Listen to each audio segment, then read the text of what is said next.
Verifying your Postmates account is essential to ensure a smooth experience while using the service. Follow these steps to complete the verification process. Step 1. Download the Postmates app. If you haven't already, download the Postmates app from the App Store or Google Play Store. Create an account by entering your email address and setting a password. Step 2. Enter your personal information. Open the app and log in. You will be prompted to enter your personal information, including your name, phone number, and address. Make sure this information is accurate. Step 3. Verify your phone number. Postmates will send a verification code to the phone number you provided. Check your messages for this code and enter it in the app to confirm your phone number. Step 4. Add payment information. To complete the verification, you need to add a payment method. Go to the payments section in the app and enter your credit or debit card details. This step is crucial for processing orders. Step 5. Confirm your identity.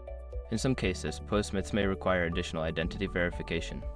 This could involve uploading a photo of your ID or providing other personal details. Follow the prompts in the app to complete this step. Once you have completed these steps, your Postmates account should be verified and ready for use. Enjoy your experience with Postmates.